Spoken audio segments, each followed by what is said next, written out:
అలాగే ఈ సంవత్సరంలో కన్యా రాశి వారికి ఎలా ఉండబోతుంది, వాళ్ళు తీసుకోవాల్సిన జాగ్రత్తలు అంటే పరిహారాలు, వాళ్ళు చేయాల్సిన పరిహారాలు ఏంటి తెలియజేయండి అమ్మా. కన్యారాశి వాళ్ళ విషయం తీసుకున్నట్లయితే వీళ్ళకి ఆదాయం 14, వ్యయం 2, రాజపూజ్యం 6, అవమానం 6.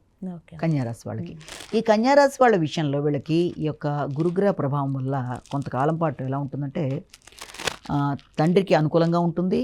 ఆయనకి సంబంధించిన విషయాల్లో, విద్యకు సంబంధించిన విషయాల్లో మీరు ఎక్కువ కష్టపడి శ్రమ కోడ్చి అనుకున్న ఫలితాలు సాధించడానికి చేసే ప్రయత్నాలు అనేవి దాని మీద ఎక్కువ ఫోకస్ చేస్తారు.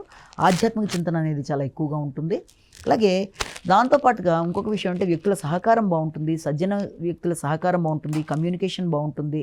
ఇవన్నీ అనుకూలతలుగా ఉన్నప్పటికీ దాటిన దగ్గర నుంచి గురుగ్రహ ప్రభావం వల్ల ఎప్పుడైతే మిథున రాశిలో గురుగ్రహం ప్రవేశించడం జరుగుతుందో ఆ సమయంలో వృత్తికి సంబంధించిన విషయంలో మాత్రం కొంత స్ట్రెస్ అనేది అధికంగా ఉంటుంది. అంటే నూతన వృత్తులు మారడం కోసం కానీ, వృత్తిలో ఘర్షణ ఉన్నప్పటికీ దానికి సంబంధించిన గౌరవం అనేది లభిస్తూ శ్రమ గౌరవం లభిస్తాయి. అంటే బాధ్యతలు అనేవి అధికంగా ఉండడం అనేది, అలాగే మొదలైన వాటికి ఆస్కారం అనేది ఒకటి.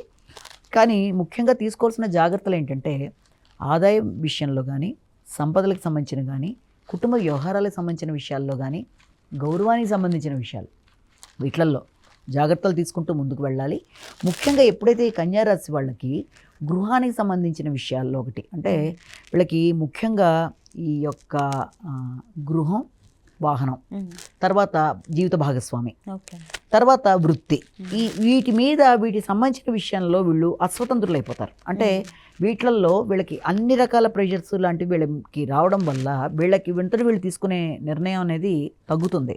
కాబట్టి గృహానికి సంబంధించిన విషయాలు, వాహనానికి సంబంధించిన విషయాలు, ఏదైనా కొత్తవి కొనుగోలు కోసం చేసే ప్రయత్నాల్లో కూడా తగిన జాగ్రత్తలు తీసుకుంటూ ఒకటి ముందుకు వెళ్ళవలసిన బాధ్యత అయితే ఒకటి కనబడుతుంది.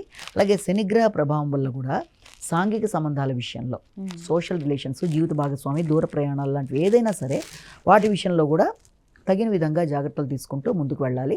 తండ్రి ఆరోగ్యం ఇంత ముందు కంటే చాలా చక్కగా మెరుగుపడుతుంది. ఇదివరకటి మీద అది అనుకూలంగానే ఉంటుంది. అలాగే కొంత సంతృప్తికరంగా మీరు ఏదైనా ఆధ్యాత్మిక చింతనతో కొన్ని కార్యక్రమాలు చేద్దామనుకున్నవి చేసుకుంటూ ముందుకు పెడతారు. అలాగే లేటుగా అయినా మీ శ్రమకి తగిన గుర్తింపు, గౌరవం అనేది ఆలస్యంగా గౌరవం, గుర్తింపు అనేది ఒకటి ఏర్పడుతుంది. కానీ ముఖ్యంగా గృహ వాహనాల విషయంలో, స్థిరాస్తుల విషయంలో, కొనుగోలు కొరకు చేసే ప్రయత్నాల్లో మీరు వీలైనంత మోసాలకు గురి కాకుండా, ఇబ్బందులు పడకుండా జాగ్రత్తగా చూసి ముందుకు వెళ్ళాల్సిన ఆస్కారం అయితే ఒకటి కనబడుతుంది.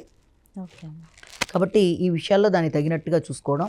అలాగే ఇంకా ఇప్పుడు రాహుకేతుల యొక్క వివరం కూడా తీసుకున్నట్లయితే వీళ్ళకి ఇక రాగల సంవత్సరం, ఈ సంవత్సరం అంతా కూడా వీటి వల్ల ఏంటంటే మీకు శక్తి పెరుగుతుంది. అంటే ఏ విషయంలోనైనా నేను చేయగలను ఈ కార్యక్రమం, అలాగే పోటీతత్వం పెరుగుతుంది, అలాగే వ్యక్తుల యొక్క సహకారం పెరుగుతుంది. దీంతో పాటుగా ఇంకా ఏంటంటే వీళ్ళకి ముఖ్యంగా ఈ యొక్క ప్రవచనాలు వినడం కానీ, లేకపోతే అలాంటి ప్రదేశాలకు వెళ్ళడం, ఆధ్యాత్మికంగా ఉండే ప్రదేశాలు చూడడం, కొంత వైరాగ్య భావనలు, ఇలాంటి వాటిని కూడా ఆస్కారం కనబడుతుంది. అయితే వీళ్ళు పాటించవలసిన పరిహారాలు కూడా మనం ప్రధానంగా తీసుకున్నట్లయితే ఈ కన్యారాశి వాళ్ళకి అతి ప్రధానంగా పాటించవలసిన దాంట్లో మనం తీసుకునేది ఏంటంటే ఒకటి అరుణాచల శివ అనేది వీళ్ళు చేయాల్సి వస్తుంది. అలాగే దీంతోపాటుగా సమయం వృధా కాకుండా ఉండడానికి, వీళ్ళు పడిన కష్టానికి తగిన ప్రతిఫలం, గౌరవం, గుర్తింపు లభించడానికి వీలుగా వృత్తిపరమైన అభివృద్ధి కొరకు వీళ్ళు చేసే కార్యక్రమాల్లో శ్రీ రాజమాతాంగీరమ అనేది పఠించడం కూడా చాలా చాలా అవసరం.